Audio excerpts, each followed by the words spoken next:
and it's really got me.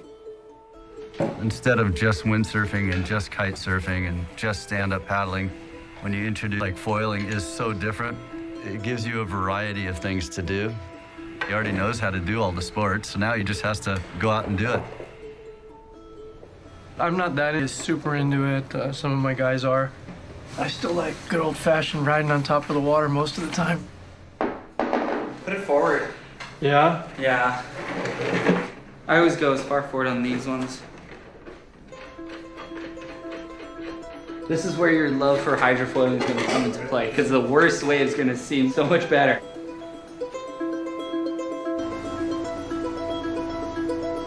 Everybody starts off thinking that foiling isn't going to be this thing like it is. They don't realize. Once you get the first flight, when your board isn't touching the water, it's over. If you're a surfer, any board rider, anybody, it's over. Foiling is the highest evolution. It's the apex until we have some new thing that we don't know what that is yet. The common misconception about foiling is that you're not touching the water, and that means you're not connecting to the water. For my own personal perspective, I feel more connected by hydrofoiling than I do on a surfboard. The foil's touching a deeper source of the wave energy. I'm touching a part of the wave that I prior to doing it.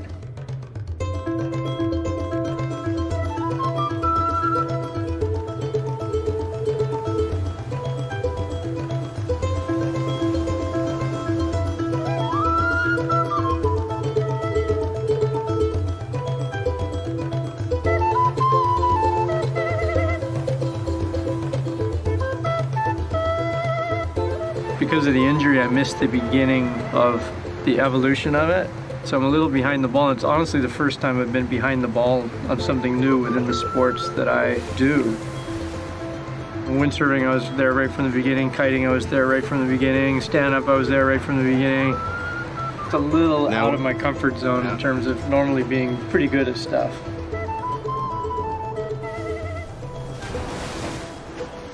As far behind Kai as I am, it's a little discouraging, but it takes, you can't do it you pay me for in an hour. Exactly. You pay me to try to be better than everyone else. Exactly. A few more hours, we'll be able to go have fun together. Oh, just a few more hours. Have fun. But it's funny, because most people take them a year, and Robbie just needs time on it. Normally, if I'm going to do something, I go do it off on my own with nobody around and get good at it. Not have 6 cameras on me in the early stages of kind of being a kook, so that's uncomfortable.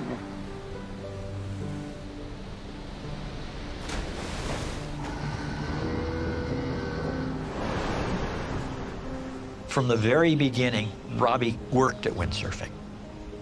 And he would go off somewhere. I don't know, he didn't practice at breaks where people would see him. And he'd practice particular things, like learning to go upwind and sailing out and making however many he'd count, maybe 25, maybe 30 tacks. And if he missed one, he'd start all over again. He had a drive to be excellent. I was willing to work however hard it took to stay good at it. What did that mean? Like, what does working hard mean? Avoiding distractions, not partying, sometimes not having fun that I would have otherwise had if I being so targeted. Waking up early, getting to the beach before everybody else, rigging up all my gear, so when they come to the beach, all my stuff's already laid out, ready to go, and they're like, oh, he's already here. Just, whatever it took. Back when I was racing Hobie Cats here, I was winning pretty much everything for a few years, and I expected to win. And so I felt like a real jerk when I didn't. But I tried not to make a big... I hope it didn't show to my kids that I had a big head and I expected to win all the time. Did you and Robbie compete at the same time? Oh, of course. Tell me what's that like, competing with your brother? It's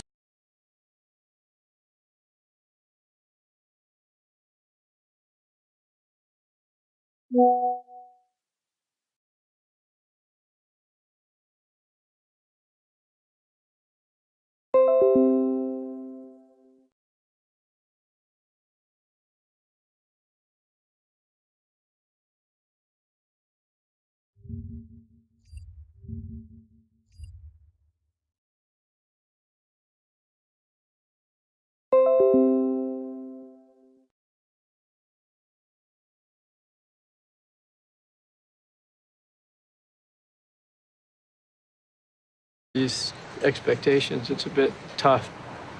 But I think that's coming from you. Yeah, it's freaking me out a little bit. If I may be, if I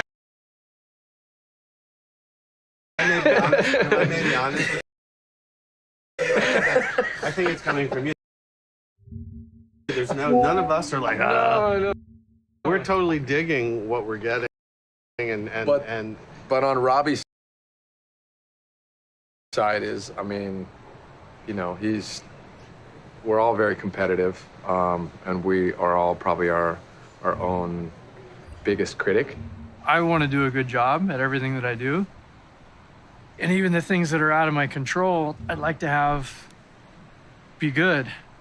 The magnitude of what we're doing is big enough that it's like, oh, I know there's a line item somewhere on budgets on someone's desk with my name next to it. And it's a really big number, from the cameraman to the sound guys to Johnny to the logistics people. There's just so many wheels in motion that are all really good people that are really valuable. And I'm just freaking out that I'm not providing the best of what we could be providing, or that everyone's looking at me going, okay, well, that was lame. and I'm the cause of the lameness, you know? I'm just like, fuck. That's where the pressure's coming from. It's awesome, and I'm stoked to have the opportunity. But I'm still uncomfortable with the opportunity if not providing as well as it could. It's just the best of what we could be providing, or that everyone's looking at me going, okay, well, that. Anyway, but this is lame. Like extra. and I'm look. So what did you do? No pressure. What did you do? What did you do?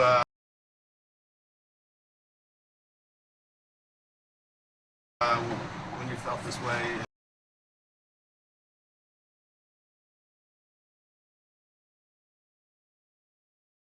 Competitive situation.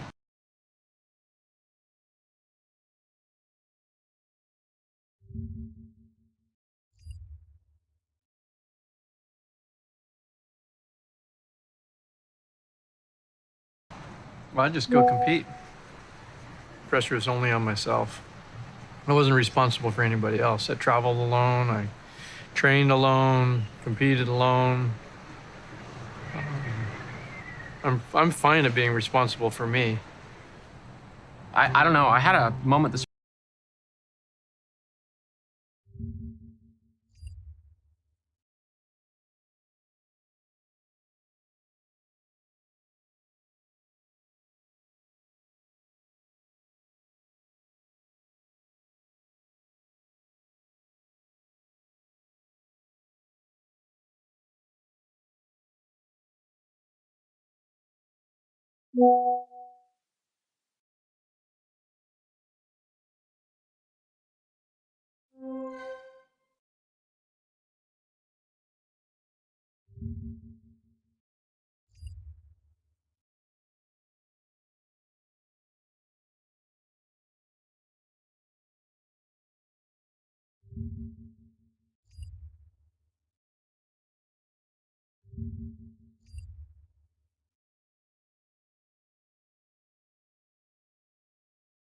Next trip, if we go to Costa Rica, we're going to need to be a little more spontaneous and not plan it as much and have a smaller footprint, however that can be, and just be able to move on the dime.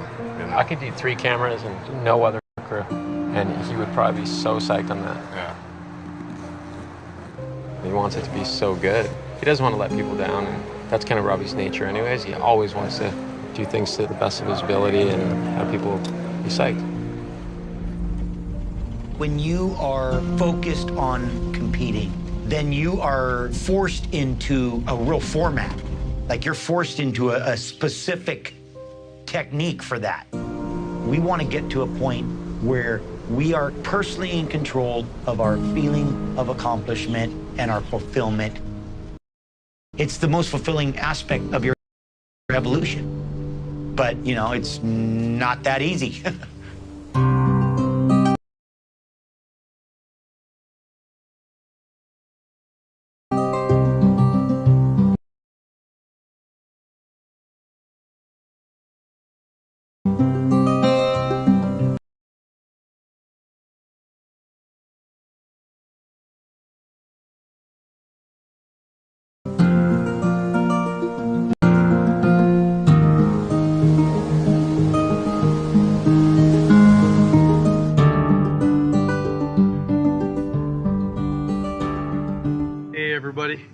having a good summer.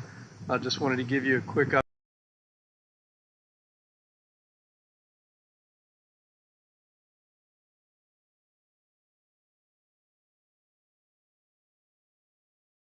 update on what I've been up to lately, which unfortunately is a bit of no good. 2 weeks ago, I was out at Kanaya with Jesse Richmond and Ethan Koopmans having a really good session. South Shore of Maui, really good waves, and just kind of crashed a landing kicking out of a wave, and I broke my foot. So I'm back on crutches and can't put weight on my foot for 4 weeks. Back for x-rays in about 2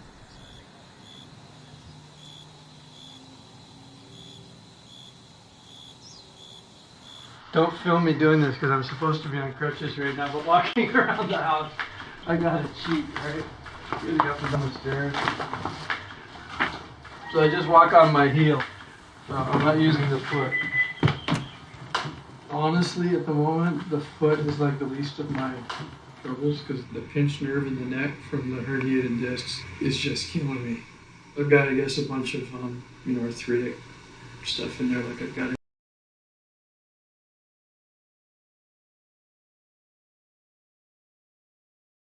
everywhere else just from age and abuse. And the nerve is being pinched in here that runs down the shoulder. So I've got pain in the neck here on the right side. It's really stiff and it sounds like broken glass in my head when I turn my head side to side. It's like crunching. That's not a big deal, but the nerve, it fires. So I get a stabbing pain right here where it feels like somebody's sticking an ice pick in my back. And then it runs down my forearm straight down there. This happened 3 days ago, working out harder than usual to try and stay in shape because of the foot. So, yeah. That's what I'm going through at the moment. Old age. Keeping ahead of age is not really easy to do, but the problem is it's no fun if I do it at a lower level. You can't do something at a high level your entire life and be pushing and then suddenly go, okay, well, I'm gonna go 50%, 60% because I gotta stay safe and uninjured. It's like, forget that. And some people say, oh, it's time to relax. It's the opposite. Now's the time you gotta be on it, 100%. If you wanna keep being a man, and I wanna keep being a man. 57 baby window. It's funny because literally my whole life since I became an adult, I've been running around firing on all cylinders all the time. And I've gone from an 8-cylinder to a 6-cylinder, and at the moment I might even be a 4-cylinder. Check it out. Came with this really cool retro rack. Cruiser car. Injury to injury to injury, just by not being smart, not being like that 1/10 of a second decision to do this instead of that. That's all this is. It was that little tiny mind lapse. It's not like I got hit by a truck and didn't see it coming. This was totally in my control. And minor, just like the pelvis. It was one of those things where that didn't have to happen. I'm not 22 anymore. You can't get away with errors and mistakes. I want to feel like I have it together. At the moment, I'm not feeling like I completely have it together. So, getting it together now.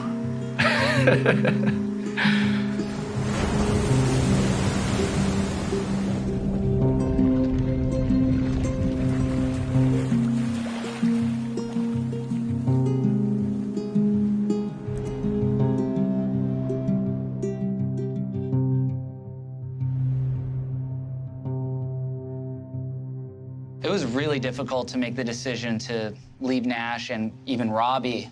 The fact of the matter is I'd been with him for 16 years. He was a mentor of mine. He's given me so much opportunity.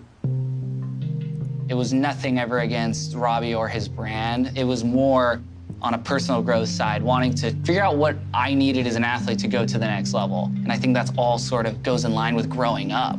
Eventually, you got to become your own man and, figure things out on your own and lead yourself. And the moment I had to go into that meeting with Robbie to face down someone that you look up to your entire life and just say, hey, I'm leaving, you could see him kind of sit back in his seat and just this kind of wave of disappointment come down his face. And that was a tough one for me. I think it's gotta be no easy task to let the next generation take the baton and go farther with it. When Kai told me, just go, what the heck is going on? You know, between splitting up with Katie, getting injured, having my first kind of business, and how could he do this? I wanted him to do it a little bit differently, timing-wise. You know, give me another 6 months before getting out of it. Let me transition some things, because it was part of a much bigger discussion with the business and everything. But he felt like it was time to go. He appreciated everything, but it was just time for him to spread his wings and do his own thing. At the end of the day, it was like, all right, it is what it is. I'm not married to my friends. I'm not married to my sponsored athletes. It is what it is, and everybody has different needs and desires. Not holding any grudges that he left Nash. It honestly, at the end of the day, was the best decision for him. I wouldn't have handled it that way, but I'm not Kai. This is definitely what's best for Kai. I always thought I was gonna be with Nash forever, but you just don't know how things are gonna develop over time. You know, it always can envision the future and things just tend to go different ways. And it's not good, it's not bad, it's not anything. It just is what it is, it's just life. And I don't know if I'll be close friends with Robbie again, but I hope that one day, you know, he could see me as the really good friend that I hope I was to him when I was riding for his brand. It's not easy for the old bull to let the young bull in, no matter what. It's almost like an involuntary response that you have when the next guys are coming up and you're gonna be a little bit like, ah. You know, it's just, you just can't, you can't help yourself. You know, it's like a man and his son, you know, and the son looks him in the eye and says, then the dad might be like, yeah, you better go do that over there.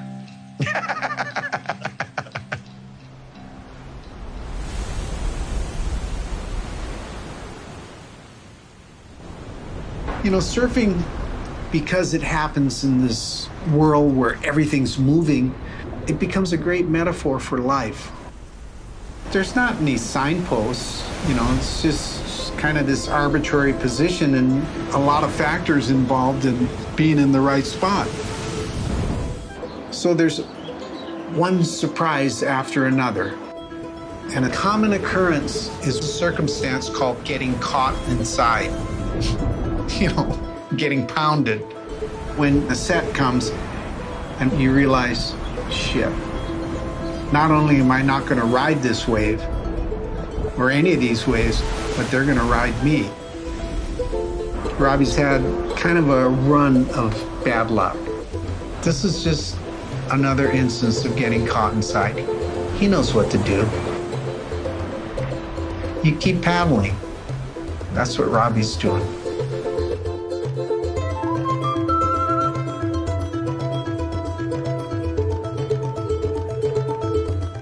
After Skeleton Bay and Chicama, you know, we still wanted to get one more really good long wave in, and we thought, let's go to Pavones in Costa Rica, because that's, I think, really the world's longest real wave. And there was a good swell, and off we went. Is this a rainy season down here? Yeah. It's raining like hell. Yeah. Our gear is here. I'm not injured. That's a good start, right? So I think it's going to be a good trip. And yeah, get some long ones. Do some stand-up, maybe do some foiling, and have some fun. I think there's so much stuff going on, and for Kai not to be at Pavones, I think for Robbie, he just wanted to enjoy himself and not have any weird awkwardness, whether there would have been or not. But I think for Robbie, he just wanted to go and have a good time and enjoy it. Not saying that he wouldn't have enjoyed it with Kai, but I think it was just a lot simpler. Chicama and Skeleton Bay, both of them were a little less oomphy than what I had hoped for. And it was a lot of pressure because we had a big crew, and it just seemed like, I'm not giving them what they expected and what I expected. But by the time we got to Pavonis, 4 years of lead up and personal things and injuries, by then the pressure kind of changed. So how did it change? Just my perspective has changed. I don't think at 55 years old I'm going to be competitive with 25-year-olds.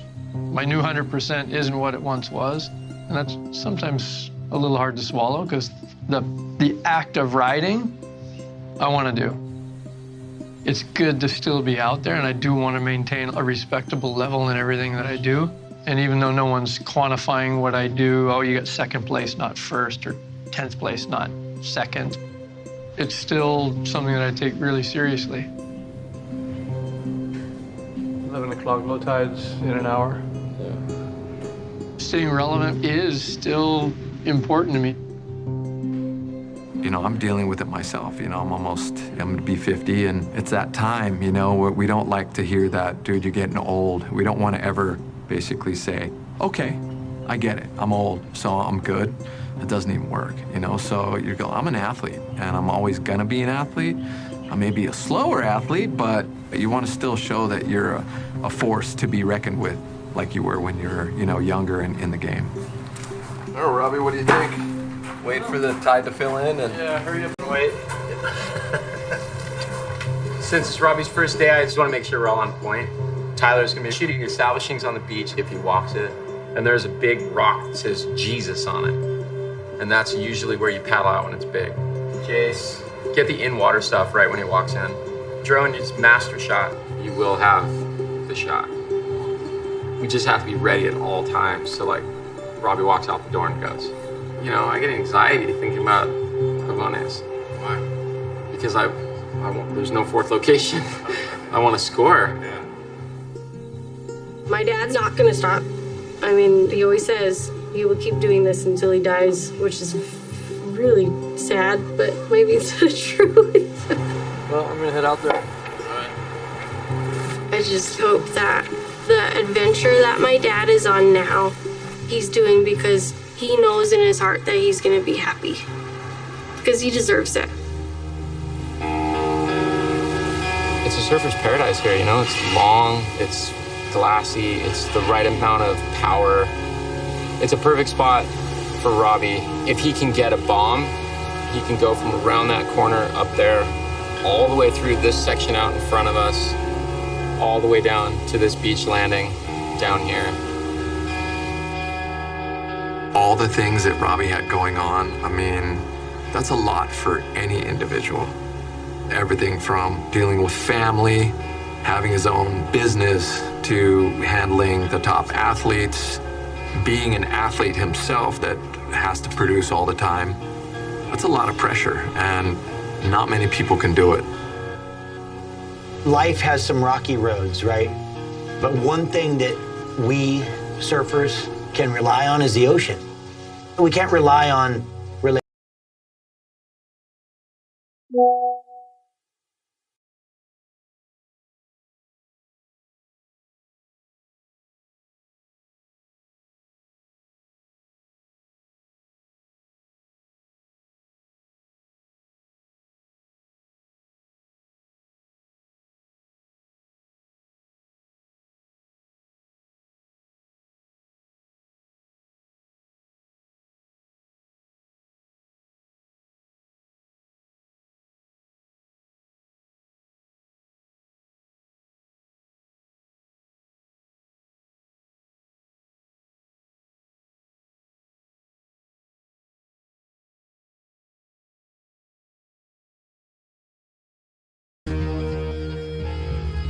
When I started windsurfing, I didn't know if my career was going to last a year or 2 years or 3 years. There's no path of, you know, this is what a pro athlete in my shoes does for how long he does it. And so I really didn't change my approach to life much. I just kind of rolled, and no speed bumps, no questioning what I was doing. But recently, some of the things that I've gone through in my life have definitely opened my eyes to the fact that things don't always go perfectly linear. And luck sometimes doesn't last forever.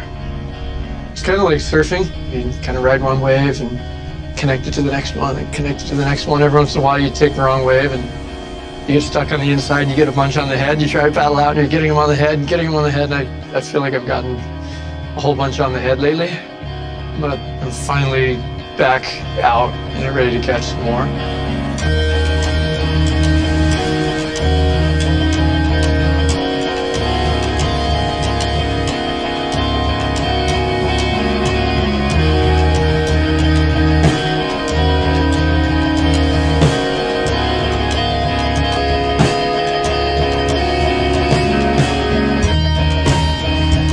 Go out and ride the longest wave. It's something to do with the soul, with the spirit of a person, and it's kind of who you are. And it's hard to explain, but to be on a long wave is a dream for a waterman.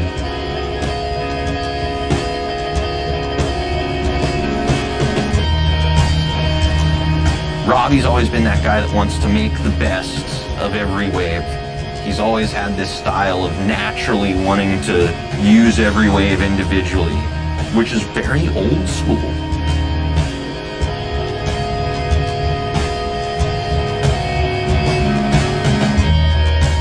We scramble around, try all this stuff in life, and if we're smart, we come back to the things that work for us.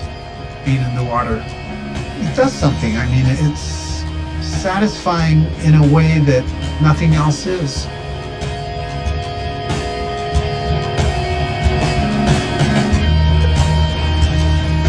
Robbie's had injuries in his body, injuries in his heart.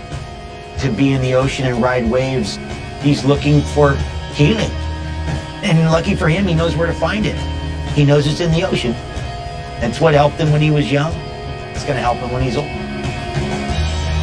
The longest wave can heal his soul.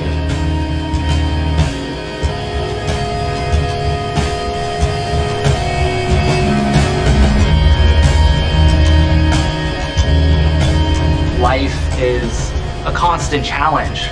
You know, you gotta rise to the occasion when the time comes, no matter what. You can never give up. And Robbie's arc over the last 5 years has come with some of the greatest challenges he's ever had to face as a professional athlete or even just as a person. The way he's been able to navigate it and still come out doing what he loves to do, it's been an inspiration to me. This last trip, Robbie's intent was to catch the longest wave, and within an hour of getting in the water, the first wave he caught went all the way through. I think catching that wave for him was probably like a dream come true. After all these years of putting the whole film together and going on all these different trips where you're battling so many different things, you don't see the light at the end of the tunnel. And then to basically paddle into that wave and go down the line and ride it all the way to the sand, one of the longest lefts. I think inside, you know, he was probably so stoked, you know, so amped, you know, and then he'd walk up the beach and go, that was pretty good. That's Robbie. That's Robbie. One down. Yeah. One down, hopefully a few to go. We're packing up, we're going. Yeah. Being able to get there and actually get one really good, really long wave, it was like, all right, we did it. We didn't spend all this time chasing around and not even get really good long waves. So we could tick that box. It was pretty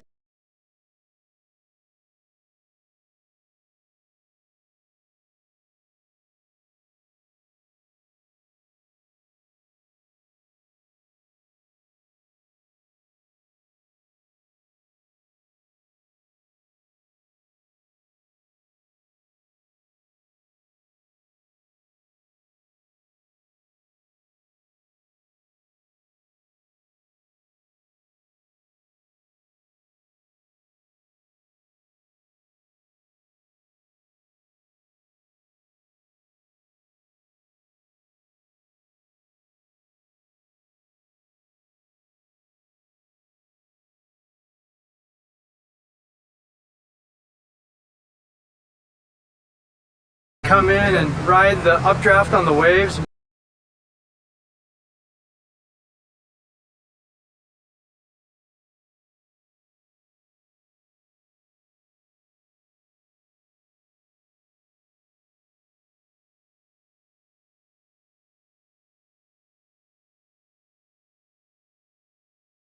I did. And kiting. And stand up.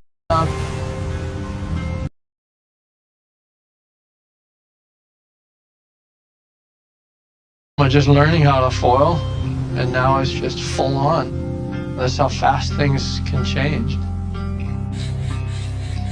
Learning something new, perfecting something new, it's a challenge, and it's fun. It's allowing me to enjoy the sports from a different perspective than I did when I was younger. You go around the whole world looking for something, only to arrive back at your house to find that it was in your backyard. Robbie might not even realize he knows where to find it, but he knows in his heart.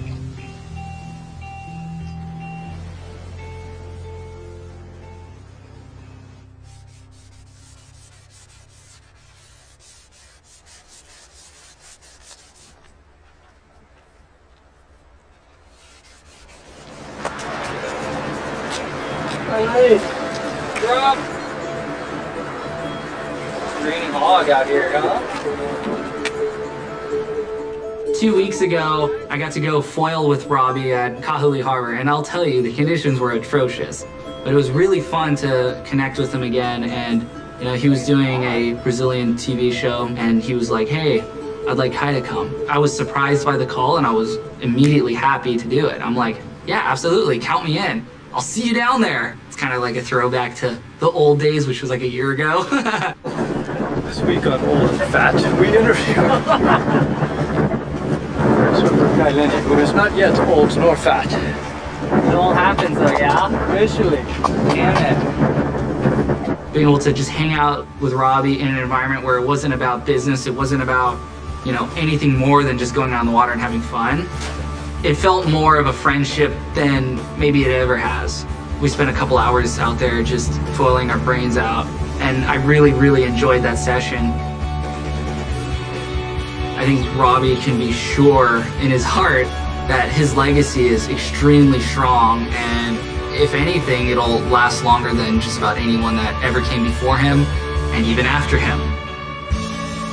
I hope Robbie can feel pride in that I'm honoring everything that he's done for me and for the sports by trying to take what he's done and go to the next level with it. As an athlete, you want everybody to do good. You want the whole sport to do good. It helps elevate me when the people around me are doing well. And it's just good to see somebody succeeding knowing that you were part of getting them there. And I told him from a really early age, if you focus and you play this well, it doesn't have to be just a quick little thing. Look at me. I'm still doing it, still loving it, and still getting paid to do it. You know, this can be something you do for a long time. And he took that and you digested it and you made it his own, and he's doing it. And he's gonna be incredibly successful.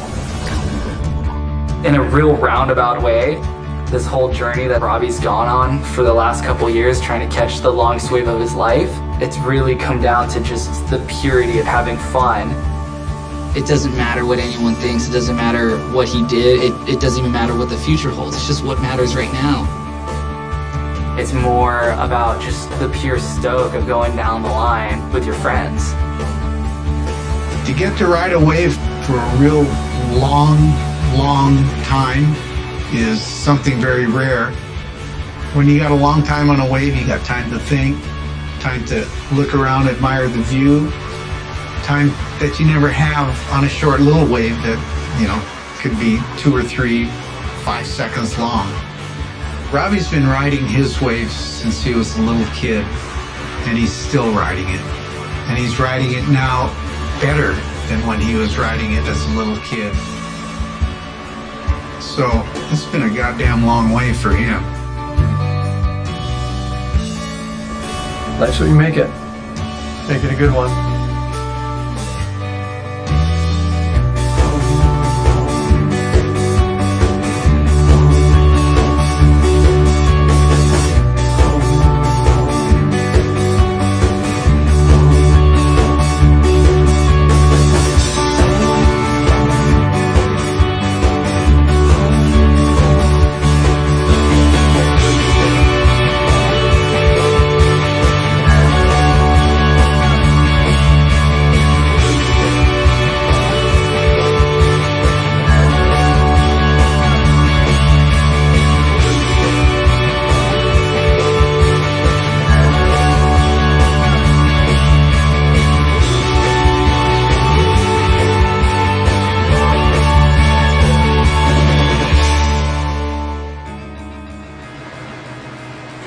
first run? Yeah, Robbie, you get your first wave from the drone.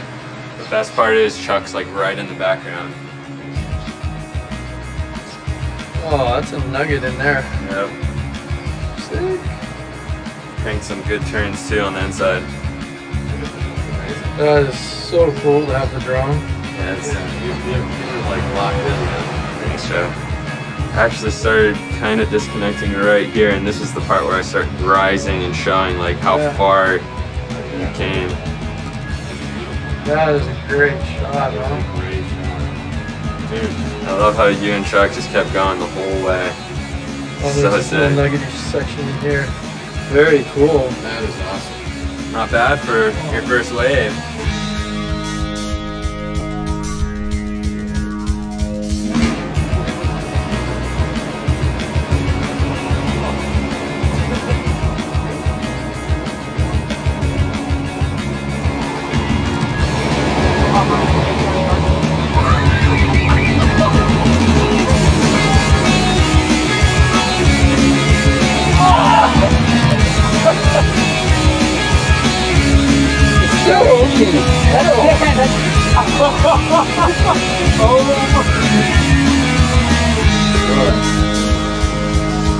I'm going home. Shoot. No issue with that thing. It's dark, there's not enough light. I'm going home, okay? I'm out of here. We're done. Yeah. Go read a book or watch TV. See you later.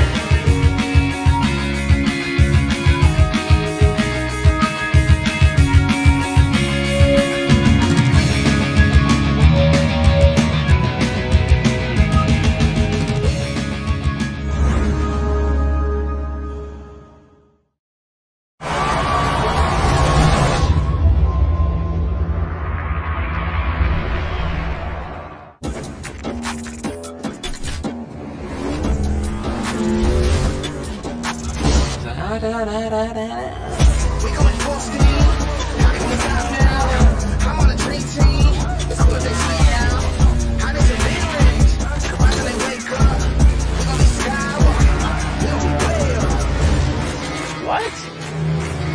Where? Oh, perfect. We got stumped out here.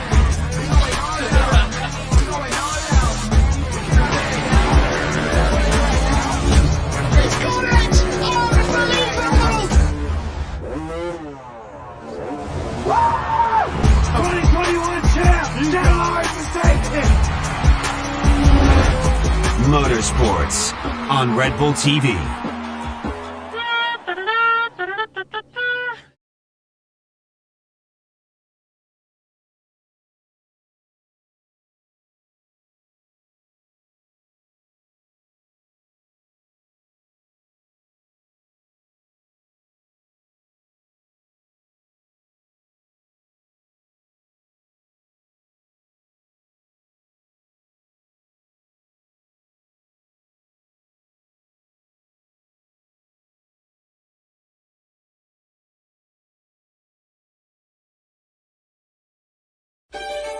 I've been very fortunate in my life to actually be able to follow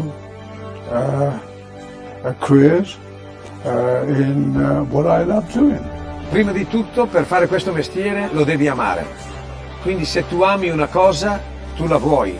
Tu vuoi dare tutto. I was always in search of that feeling that me and the machine was one, and that I could ride it better than anybody else on that day, on that time. The most important thing in my life, every single day, every single minute, every second, was racing that Grand Prix bike. It was my livelihood, it was what I loved, it was what every day, night when I went to sleep, that's what I dreamt about. When I woke up in the morning, it's what motivated me.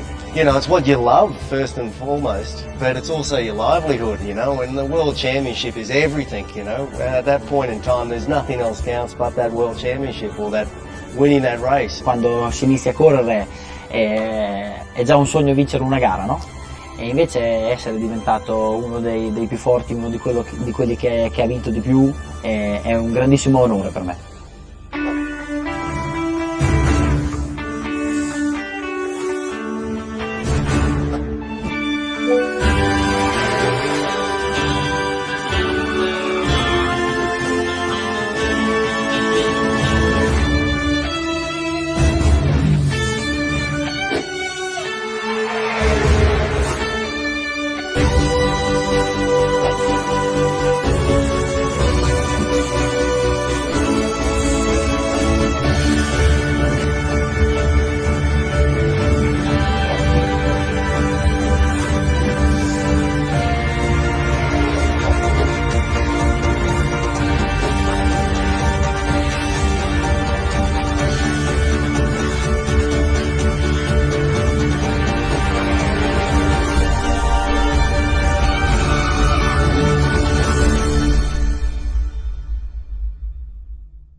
It's the little details that make a difference in a motorcycle Grand Prix.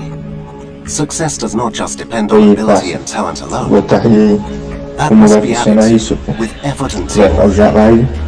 Victory or defeat is decided by precise movements, when every thousandth of a second counts.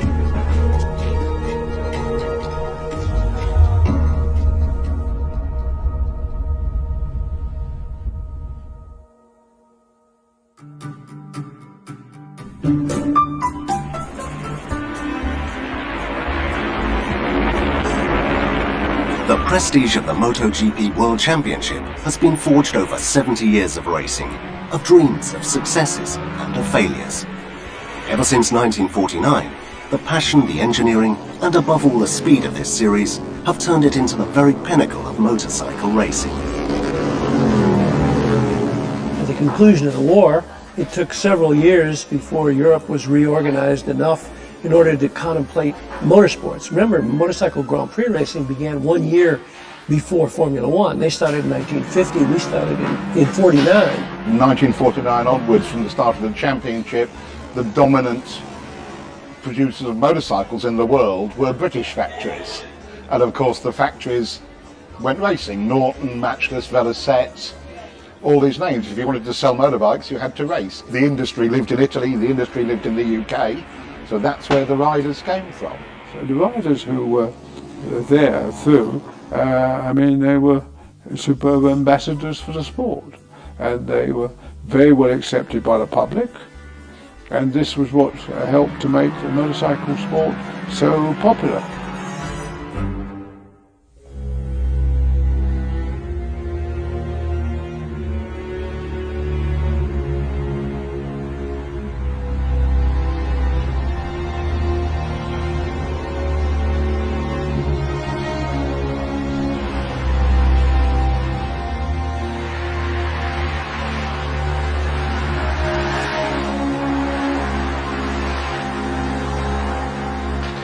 The Ironman TT was the iconic race, really, the big challenge to generally start the season. The circuit is 37 miles, 50-something kilometres, so an incredibly challenging track. A lot of changeable weather. You could start in sun and be riding in fog and rain and mist on the mountain.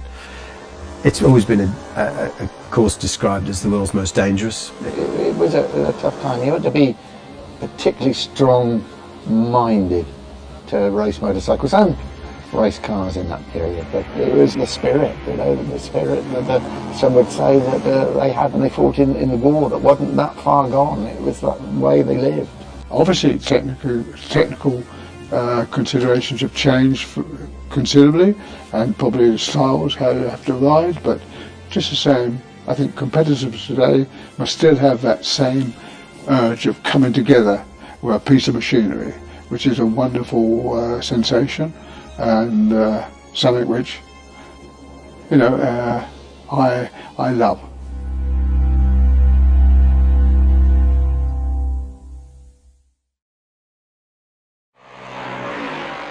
The World Championship began with 125, 250, 350 and 500cc categories, with Les Graham going down in history as the first ever winner of the 500cc title on an AJS. However, it was another Brit, Jeff Duke, who took 4 Premier Class titles during the 50s to become the first ever superstar of motorcycle racing. Everybody in Britain, I think, knew of Jeff Duke, and he was, you know, Sportsman of the Year in 1951 in a national poll. And so it was bigger than football, bigger than cricket, bigger than the Olympic guys. It was a big deal, and yeah, it was front page news. Jeff Duke has broken the record by lapping in 24 minutes, 21 seconds, an average speed of 93 miles per hour. I can remember going to the cinema and hearing the famous commentator, it's the Pathé News, it's the TT racing, and I'm like, Jeff Duke on a British-built Norton winning TT race, beating the rest of the world. It really did take everybody's imagination. In my time motorcycle racing, I can honestly say that I haven't come across one single occasion, either by a British or a foreign competitor, of any bad sportsmanship or shall we say, doubtful word. And I think that in itself is a tribute to a most wonderful sport. In many ways, he was the first professional. He was the man who realised that streamlining was important, and he got his tailor to make a set of one-piece leathers that didn't flap in the breeze like they used to wear trousers and jackets. Duke realised that the slipstream was vital, especially if you rode a Norton, which was down on power compared to the Italian bikes.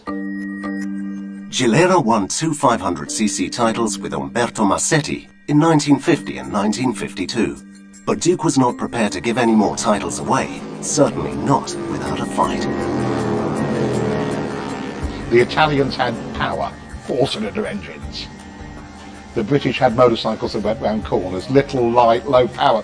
And he went to Gilera, and it was big news in the UK because the British champion was defecting to the Italian opposition. But it was controversial. He got some criticism, and he felt quite bad about it. But British world champion on an Italian bike was better than no British world champion. The key was the Valentino Rossi of the time.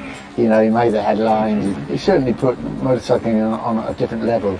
In those very early days, Alan was a magnificent rider. During the 50s, the safety of the circuits, which were still public roads, became a problem, as did the lack of money being paid to the privateer riders. Duke decided to support a rider boycott in 1955 and had his license revoked as punishment. The Brit was banned from racing for 6 months, during which time another great 500cc world champion emerged in the shape of John Surtees.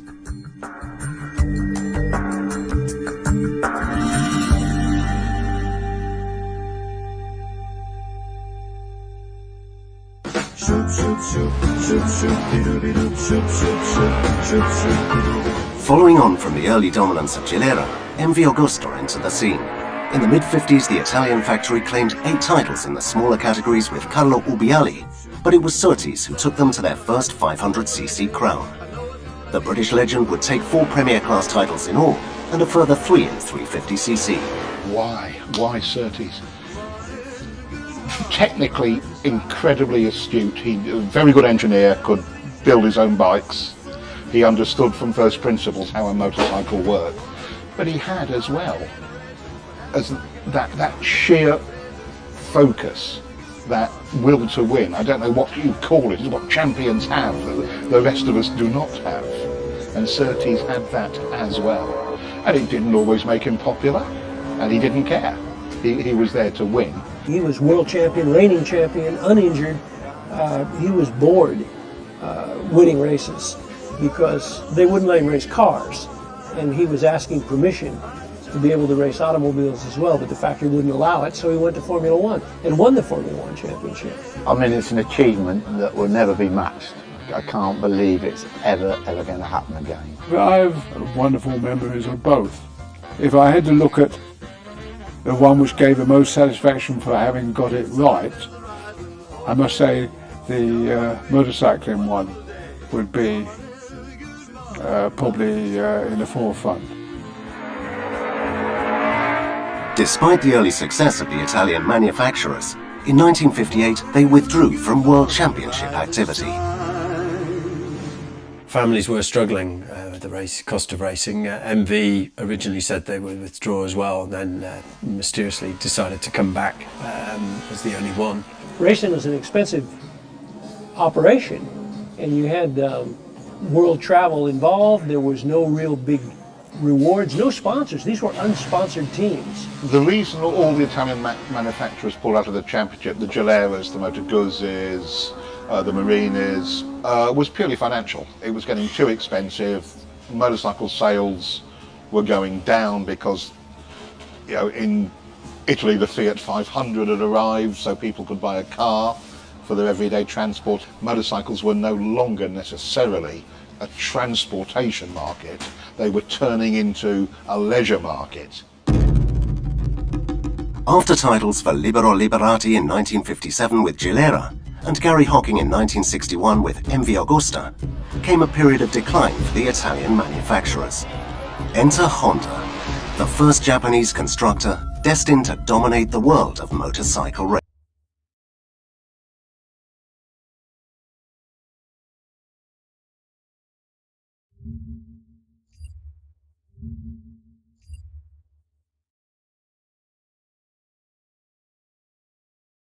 La puerta con Williams por un lado y ahora con Yamal por el otro. Sí, jugando a pierna cambiada, ambos que tienen la posibilidad de recortar, de quedar con la portería de frente, intentar un centro cerrado, de esos que son peligrosísimos para el ataque a la espalda de los marcadores centrales de parte de Morata, o buscar incluso el disparo a portería, ¿no? Pero ambos futbolistas, tanto Williams como Yamal, son futbolistas muy desequilibrantes. De la Fuente con la mirada clavada en el área expectante, vendrá el centro de Williams, va pasado Merino. Entró la Mol, primer tiro al arco de España, llega con el cabezazo de Mikel Merino. Sí, gana en lo alto Merino, una pelota que no traía mucha potencia, entonces Merino tiene que imprimirle esa potencia con un frentazo con fortaleza, solamente la toca y cae a las manos del arquero. Indicaban en la salida Andreas Caro, presionaba bien Nico Williams. Trataba y ganaba luego Sotirio. Vuelve a hacer pelota para España. La salida con Dani Carvajal. Necesito corto para Lamine Yamal. Rodri, como siempre apareciendo libre en el medio. Desahoga con Gallá. Toquecito ahora para que la tenga Williams. Nico y el toque al medio. Rodri que aguanta. Merino. Presionaba Sotirius. Buenazo de Williams. Viene haciendo lateral. Allí echó la pelota fuera. Andreu. Sí, lo que hizo Sotirius, el número 10, es lo que debe de trabajar bien Chipre, ¿no? Primero la presión sobre Rodri, que es el pivote defensivo en ese mediocampo. Si lo deja recibir y girar el juego, te va a dominar permanentemente la pelota del equipo español. Entonces ahí tiene que estar Sotirius o, en todo caso, Castaños. Calla. Venía para cerrarlo Cóspulos. Jugó la pelota con Nico Williams. Va encarándolo a Caro. Calla. Espera Morata. Va el centro. Quería Gavi en el segundo palo.